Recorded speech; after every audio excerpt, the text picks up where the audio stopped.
¿Sabes? Cuando nosotros vamos al médico, vamos porque nos sentimos mal. Muchas veces hasta que ya no aguantamos más.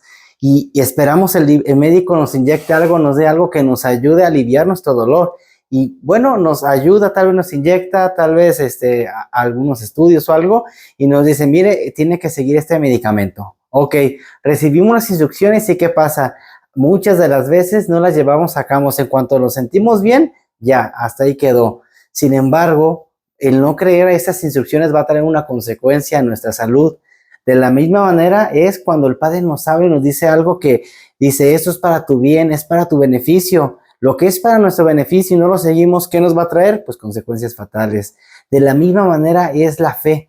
La fe, al momento de creer en el Padre, va a traer una consecuencia que va a ser bendición, que va a ser agradable. Sin embargo, el desobedecer va a causar dolor, va a causar tristeza.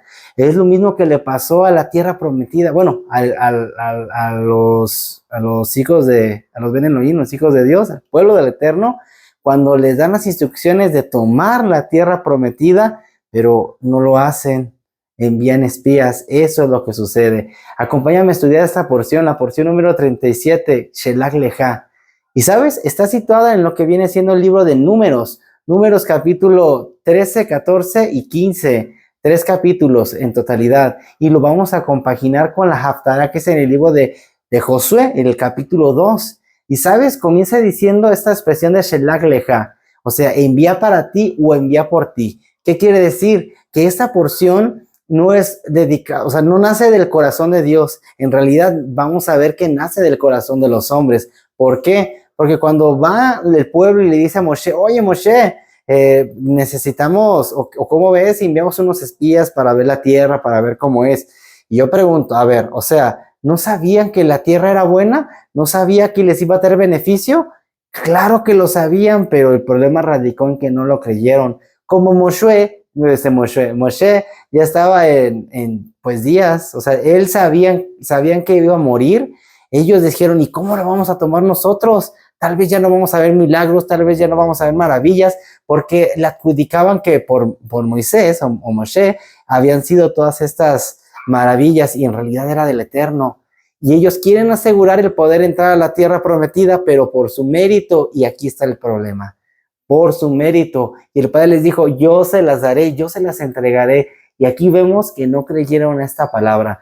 ¿Y qué pasa? Bueno, le pregunta a Moshe el Eterno, oye, ¿cómo ves esto? Porque lo toma bien, pero le dice el Eterno, Shelach Leja, envía para ti. O sea, si tú los envías, tú te haces responsables. En mi corazón yo hoy te la entrego, pero pues si ustedes quieren enviarlos, si tú quieres enviarlos, pues tú envíalos. Van, envía a 12 espías. O sea, en realidad la palabra ahí que aparece es tour, como de turistas, van a ver qué pasa. Van a ver qué sucede. Cada uno es elegido, son 12, uno por cada tribu, a excepción de la tribu de Leví, porque ellos no tienen heredad, y ellos más bien lideraban lo que es la batalla espiritual para con ellos, para con el pueblo. Así que no van con ellos. ¿Qué es lo que vemos? Cada uno de ellos eran líderes, eran gente influyente, gente que podían pues hacer peso en cada una de las personas, en cada tribu. Por eso los envía a ellos. El pensamiento de Moshe al llevarlos es, ok, que vayan para que vean y el pueblo se convenza que es una tierra buena, que es un lugar fructífero, como el Padre nos lo ha dicho. Pero esto le salió contraproducente porque el Padre, sabiendo lo que iba a pasar, pues por eso le dice, es bajo tu riesgo. Aquí algunos lo ponen en duda de que Moshe en realidad creía a Dios por el hecho que le dice a los espías, me tienes que traer el reporte de que cómo es la tierra, cómo es la gente, cómo son sus frutos.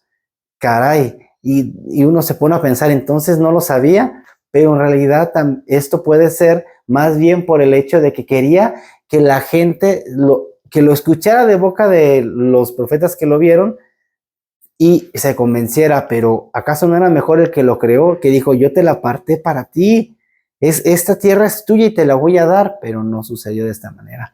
Bueno, estos espías van y emprenden la misión, duran 40 días, y saben, se cuenta en historias en algunos midrashim, de que desde ahí ellos ya iban con la actitud pesimista. Cuando van, antes de ir pues a Josué, de hecho su nombre fue ahí cambiado, Él era Osea, se le agrega la Yud y se cambia a Yehoshua.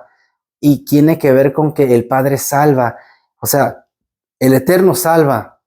Y es algo muy poderoso, es algo asombroso cómo es de que cuando lo compagina con que va a tomar la tierra prometida, el mismo nombre de Yehoshua, que es la misma contracción, o sea, que Yeshua es la contracción de Yehoshua.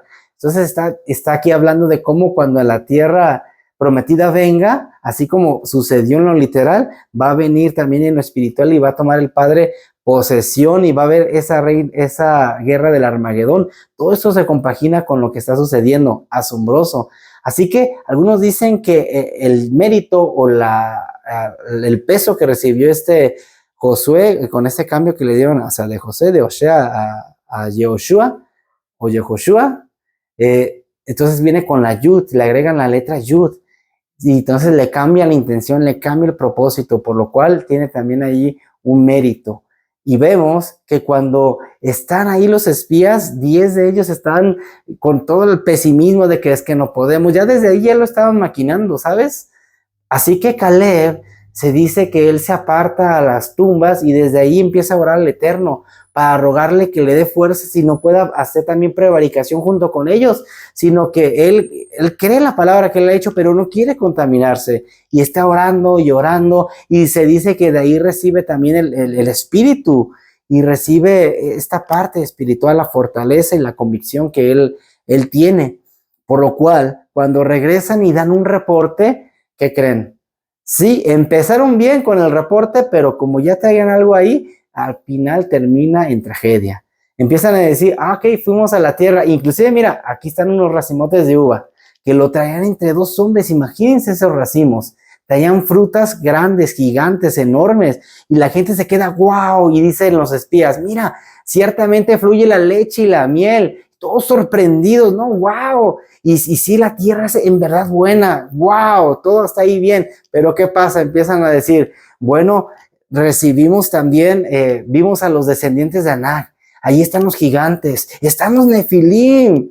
Y nos veían como langostas y no les podremos hacer frente y nos van a vencer. Y todo el mundo se queda así, ay, se empiezan a asustar, a paniquear y todo el mundo llorando, ay, el Eterno nos trajo aquí para morir, para que veamos a nuestros hijos matar por filo de espada y empiezan a querer levantar un líder, ya queremos irnos a Egipto nuevamente y empieza a pasar todo esto, asombroso, cuando Caleb interviene y dice, no, no, no, alto, alto, o sea, el Eterno nos ha dado esta tierra, si se agradare Dios de nosotros, hoy mismo nos las entrega, ¿cuándo? Hoy, sorprendente, pero ¿qué es lo que vemos aquí? ¿Qué pasó con el pueblo? El pueblo en vez de decir, tiene razón, no, quisieron arremeter en contra de ellos, ya los querían apedrear, viene Moshe, viene Aarón, quieren intervenir en este asunto, o sea, porque en efecto, vio Moshe que lo que había hecho en realidad tuvo unas consecuencias terribles, tanto así que también ya le quieren repartir a Moshe, ¿y qué pasa? Tiene que manifestarse la gloria de Dios mediante la Shekinah para intervenir y cesar todo el asunto. Sorprendente, sorprendente.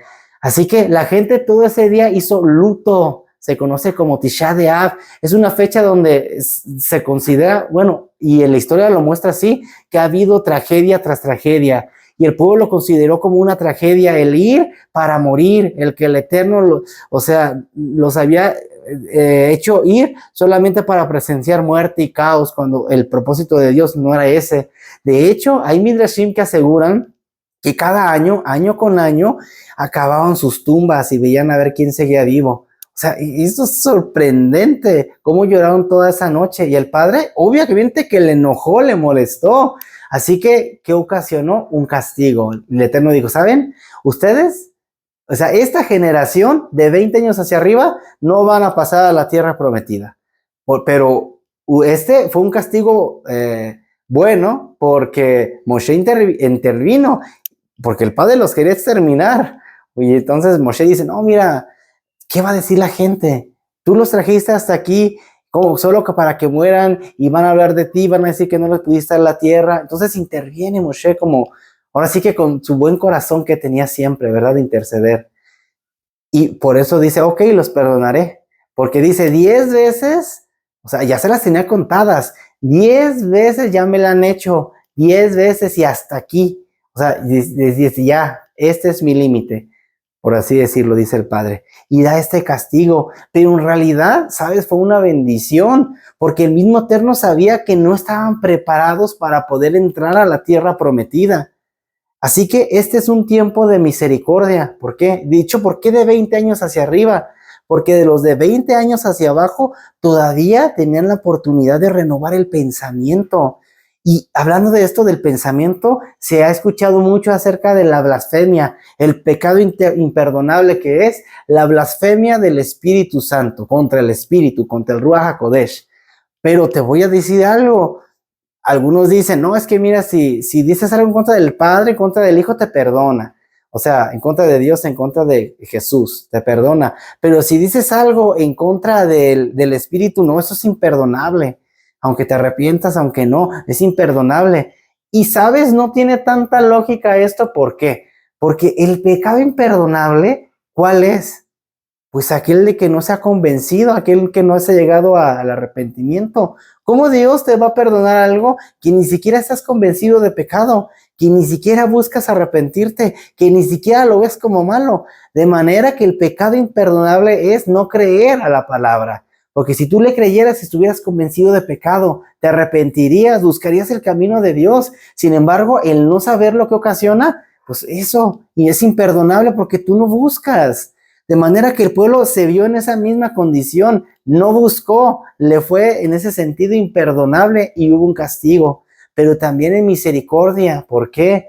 Porque le dio 40 años al pueblo, uno por cada día que los espías estuvieron allá.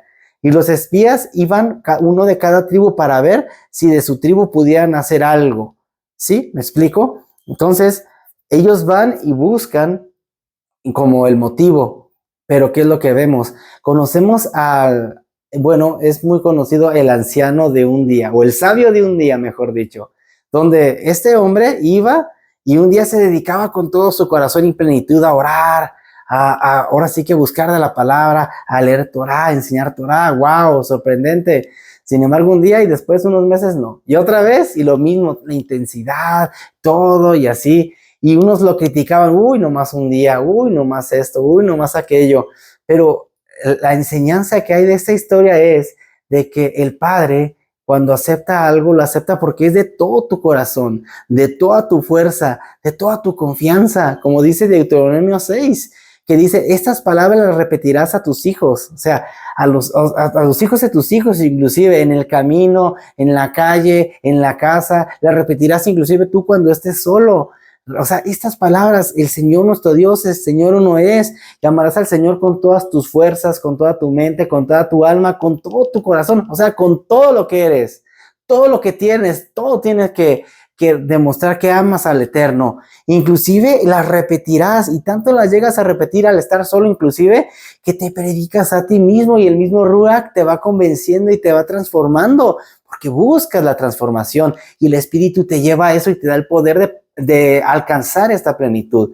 Es sorprendente lo que el Padre quiere hacer en nuestras vidas cuando le creemos. Sin embargo, ¿qué vimos aquí? Vimos la intervención de unos hombres que recibieron un castigo, estos espías, por contaminar a este pueblo, porque los contaminó con este pensamiento. Y aunque en esta fecha también se dice el Tisha B'Av, que es cuando comenzaron a adorar el becerro de oro, este becerro, o sea, fue un pecado perdonable. ¿Por qué? Porque de alguna manera dicen los sabios que buscaban una conexión con Dios al no tener a Moshe, o sea, porque estaban muy acostumbrados a lo físico, por lo que habían experimentado en Egipto. Y aunque fue terrible, aunque fue trágico, fue perdonable. ¿Y cómo esto no? A ver, si fue algo pareciera más leve, en realidad no lo fue así, porque el corazón ya estaba hablando de un rechazo a Dios, por hablar mal de la tierra que el Padre le había dado, o sea, por no creerle. Qué sorprendente respuesta. Así que el pueblo empieza a llorar, empieza ahí a hacerte en posición fetal, ay Señor, ay aquello, o sea, empiezan a llorar así terrible. Y por eso dice, ahora, ¿para qué? Para que esta generación sí alcance, o sea, ustedes van a ver, ustedes lloraron porque pensaron que iban a matar a sus hijos. Ahora, esos que pensaron que iban a morir a filo de espadas por sus enemigos, son los que van a tomar la tierra. Sorprendente el castigo que el Padre les da. Y aunque todo esto es un desierto, sí, nosotros necesitamos ser perfeccionados. Necesitamos apartarnos muchas veces de las cosas que nos rodean para poder alcanzar también ese estado de plenitud, de tranquilidad, de poder acallar los ruidos que hay a nuestro alrededor y también solamente enfocarnos en el Padre. Aunque sabes, la lucha de todos los días es, aunque hay muchos gritos, aunque hay muchos ruidos, aunque la gente piense que se guíen porque el que grite más fuerte, porque el que haga más, en realidad el Padre con un susurro apacible nos puede hablar, nos puede llamar y nos puede transformar. Por eso Él quiere que creamos en lo que Él ha dicho, que su palabra nos transforme y nos renueve todos los días, que les digo, no es solamente de un día o de un momento, es una transformación continua. Y sabes, cuando sucedió todo este evento, hubo gente que dijo, no, ya hubo el castigo de que ya no les iban a entregar la tierra, y dijeron, no, sí, no la va a dar. Y Moshe les dijo, no vayan, porque el Señor ya no está con ustedes, ¿para qué van? Los van a matar. No, yo sí voy, y arremeten. ¿Y qué pasó? Me los corretean a esos hombres que quisieron ponerse en contra de sus enemigos, pero sin la presencia de Dios. Sorprendente. Al final, vemos que el Padre acaba este capítulo con una sentencia. Y vemos que Josué y Caleb siempre perseveraron, por lo mismo ganaron entrar al reino prometido, o sea, la tierra prometida. En parte, también los sabios dicen que Moshe no alcanzaría a entrar a esa tierra porque para él iba a ser muy cansado estar ya enfrentando guerra tras guerra. Pero, ¿sabes? De cualquier manera, el Señor acomoda todas las cosas y se dice que Él obra de maneras que no entendemos. Y así lo es. A veces, o sea, lo que el Eterno hace de nuestra vida es como un rompecabezas. Nosotros no lo entendemos hasta que ya vamos engranando partes de nuestra vida con la transformación que Él ha hecho y vemos que todo encaja, tal y cual va en su lugar. Así que el Padre, acabado este episodio, comienza a hablar de las ofrendas.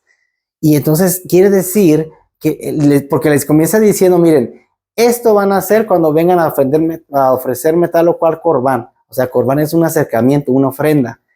Y les habla acerca de las 5 ofrendas que se había hablado antes: Olam, Minka, Hatá, Shelamín, no me acuerdo la otra. Pero bueno, les empieza a decir acerca de todos los tipos de ofrenda, cómo tiene que ser. Pero quiere decir esto que su pacto permanecía firme. No es de que se olvidó, sino que lo mantuvo firme.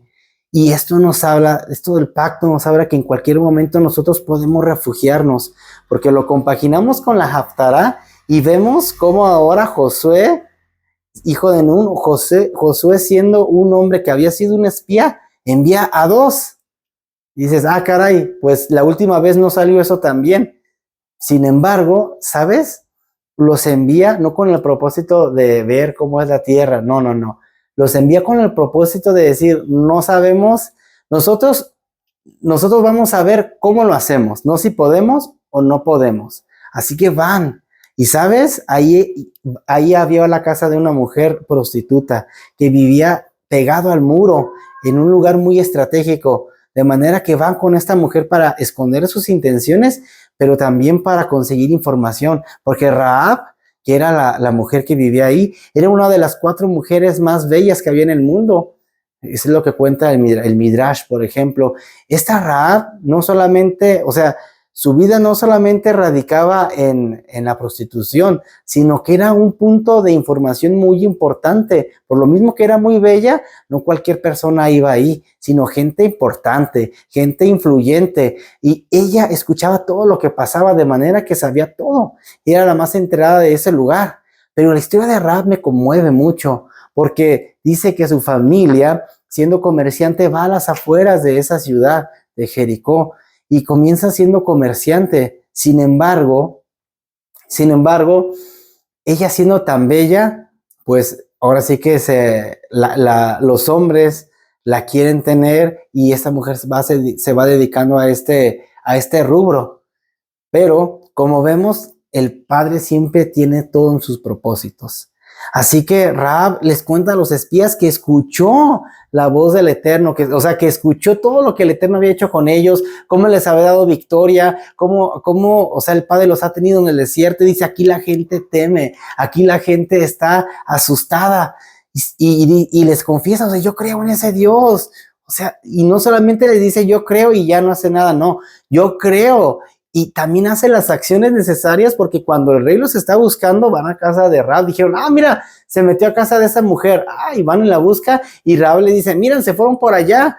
Y los tenía escondidos en el tejado, pero los cubrió con unas ramas, con unas flores que se hacían de temporada, de manera que nadie sabía en realidad que los ocultaba ahí.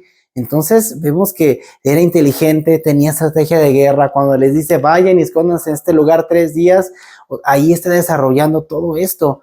Así que vemos que el Padre obra aún en los que pueden ser nuestros enemigos y los puede transformar.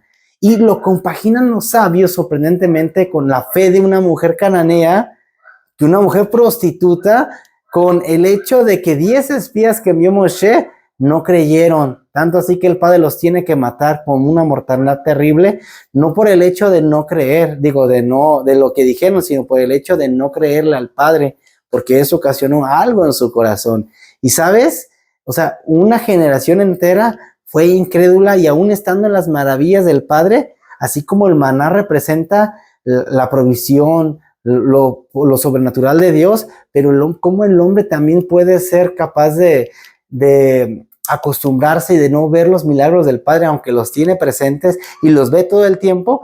De la misma manera el Padre nos hace la comparativa de que el hombre se acostumbra tal vez, pero cuando se vive en esa, ahora sí que en esa devoción y en esa oración todos los días, cómo te vas alimentando y cómo te vas nutriendo. Y aún alguien que Rahab es el modelo, vamos a decir, se puede decir que el modelo perfecto de la Teshuvá, en ese sentido de cómo alguien, enemigo, ramera, de lo vil, no del pueblo, cómo viene y se incorpora al pueblo y cree, y hasta le dice a los espías, ok, yo les he ayudado y todo, pero cuando vengan y tomen la tierra, o sea, no le está dudando, les está diciendo, yo sé que se las va a dar, así que por favor, hazme prometer, júrame que me vas a proteger a mí, a mi familia. ¿Y qué es lo que hace? Bueno, cuando viene la devastación, que el pueblo empieza a hacer el lloro, el llanto, crujir de dientes ahí afuera, resulta que ellos tenían una señal que se compara a esa porción con los tzitzit, que los tzitzit es una señal donde los ojos, donde el corazón, donde la vanidad no tiene que ver, sino que es la obediencia para poder desarrollar una convicción. Así que, ¿sabes?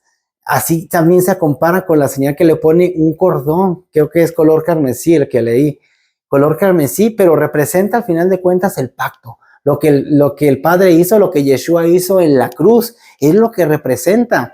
Así que estaban aguardadas, o sea, Rahab y su familia estaban aguardados dentro de esa habitación, dentro del pacto, lo que se conoce como el pacto y el pacto nuevo, el pacto renovado, algunos lo conocen, pero es el pacto que el Padre Yeshua lo hace valer, lo hace nuevo para poder entrar en él. Y cuando venga esa tribulación, esa desesperanza, cree que el Padre lo va a hacer.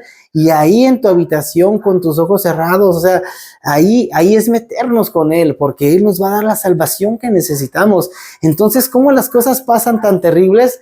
Pero, sin embargo, esta familia obtuvo salvación. Y aquí se cumple, cree tú, y toda tu casa serán salvas. O sea, todos van a tener salvación. Aquí lo podemos ver claramente, cómo el Padre cumple sus promesas.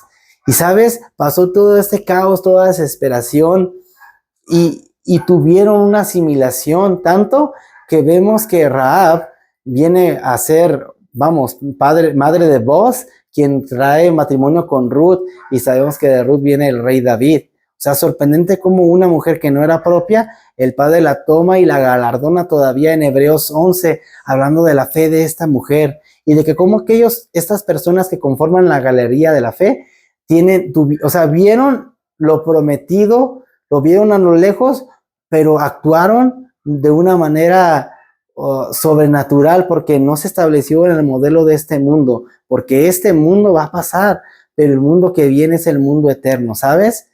Así que de manera que en esta porción habla acerca del Shabbat. El Shabbat es la conexión entre el cielo y la tierra. El Shabbat representa la unión entre lo espiritual y lo material. Es como el portal a la entrada de Dios. ¡Wow!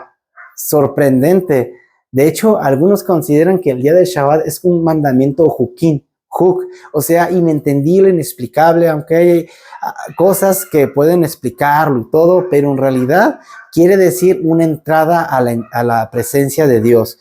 Y así es donde nosotros entramos a su descanso, a su regocijo. Vemos que aquí en esta porción un hombre no obedeció al traer leña. ¿El problema fue la leña? En realidad no. El problema es que el ir a traer leña era levantarse temprano y por ella cortarla, porque eran kilómetros, y volver. O sea, todo el tiempo los del Shabbat lo estaba desperdiciando en una actividad personal que la debió haber anticipado.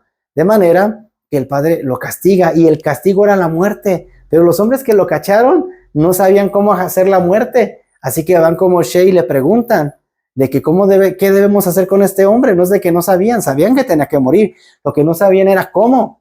Así que les dice Moshe, tendría que apedrearlo. Y todo el pueblo lo apedreó. Y dijo el padre que no tuvieran misericordia de él. O sea, por no guardar mi pacto. Volvemos a lo mismo. Porque esta ley se le dio al extranjero, al inmigrante.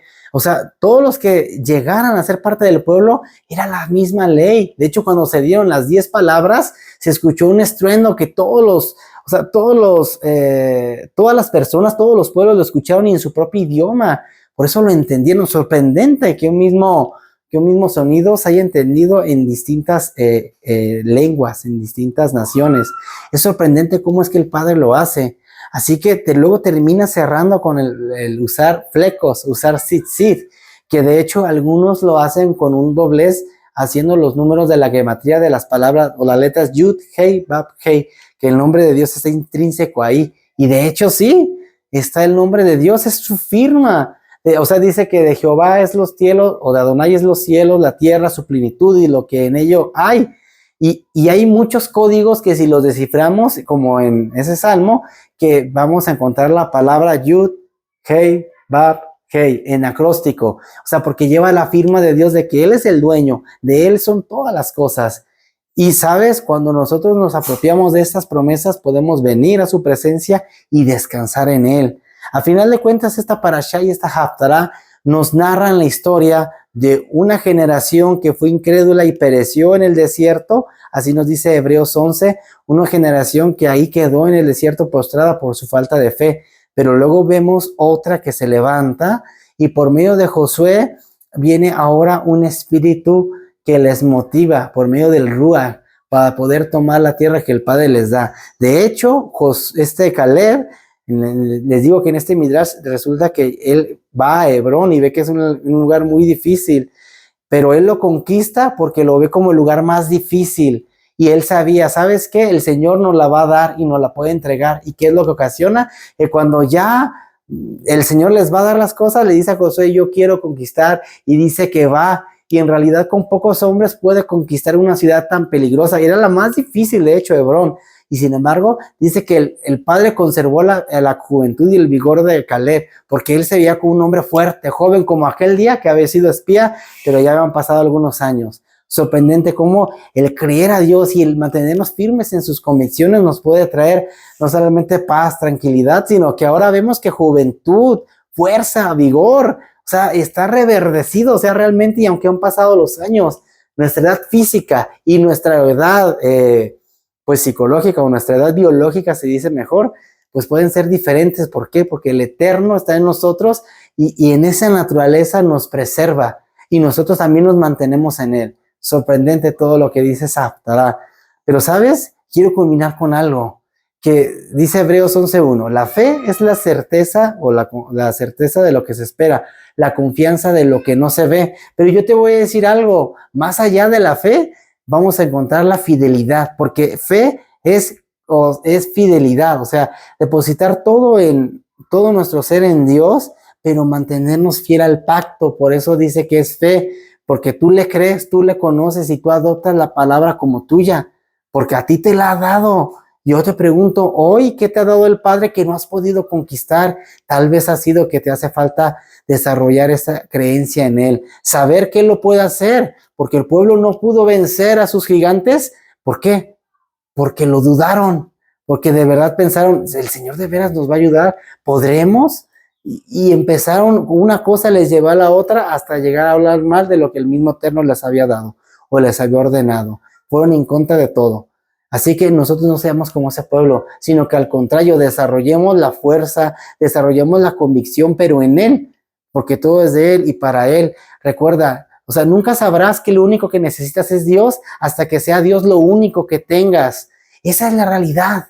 Nunca lo sabremos. Así que experimentemos que el Padre es el dueño de nuestras vidas y vivamos agradecidos por lo que tengamos. No sea que tengamos que permanecer más tiempo en el desierto y los días no sean contados como días, sino como años. Así que vamos a ver este milagro grande. Depositar toda nuestra fe, toda nuestra confianza en el Padre es lo mejor que podemos hacer. Así que nos vemos en la siguiente entrega. Espero que te sea de bendición. No olvides dar like, compartir y por supuesto suscríbete. Hasta la siguiente.